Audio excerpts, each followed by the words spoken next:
Now, as you know, I've been critical of the Teal independents before and after they entered Parliament. Essentially, my argument is that they are disingenuous. They pretend to be centrist or middle of the road because they want to lure voters who might normally vote Liberal. But they are clearly hard left, green left activists. They'd never support a coalition government, only a Labor Greens government.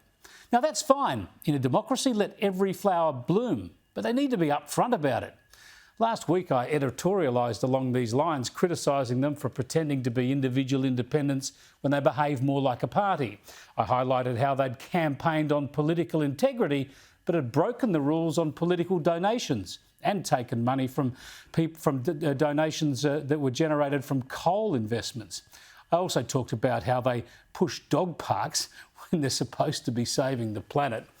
And importantly, I reminded people about how they came to government talking up a big game on improving standards. And I stand for integrity, decency and honesty. I will always hold our government to account for its actions. But now that they're in Parliament, instead of integrity, they're urging the Labor government to break a very clear promise about delivering stage 3 tax cuts. I think Australians are mature enough to understand that governments can sometimes need to change their mind.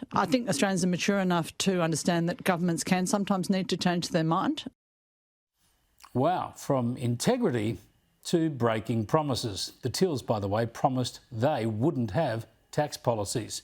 Now, I also wrote about these same issues in my Weekend Australian column last weekend, so there you have it. Agree or not, I've put plenty out there in facts, in quotes, in arguments for all to see or rebut or challenge.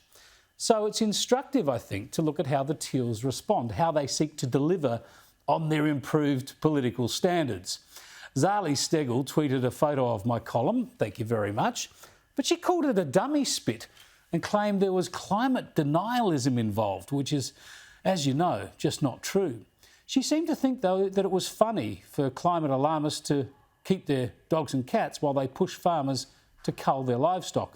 And she called me a fossil.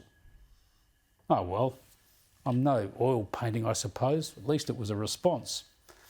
But was there a fact involved? Was there a fact challenged or an argument proposed? Wasn't it just puerile?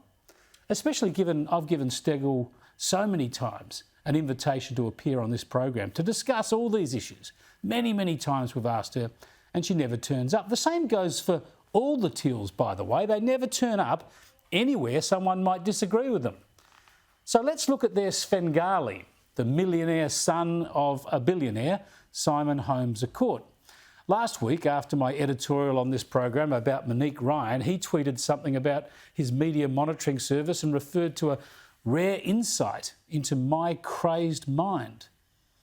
My crazed mind? Freud would have a field day, wouldn't he? This, of course, just triggered the Twitter pile-on, as it was probably intended to do. And I discovered then, checking this response, that Holmes à Court has often tweeted abuse at me, using terms like sideshow clown, and even declaring to his Twitter friends that it's weird to think of me having a family. Yeah, mate, I do have a family, and they've given me things that are far more valuable than money. It's extraordinary that this is the behaviour of a bloke who heads up a climate and political movement that claims to be all about improving politics and public debate. Again, I've asked Holmes à Court for an interview countless times, but he doesn't front up. So that's the Teals. And for now, by the way, remember all that talk about integrity? Any integrity commission? Lifting parliamentary standards? This is what they've been talking about non-stop for close on a year. Well, where are the Teals today on the Greens Senator Lydia Thorpe? Are the Teals pushing for parliamentary integrity there? No. If you listen carefully, you'll hear the deafening sound of Teal silence. Are the Teals more interested in saving the planet or saving the Greens?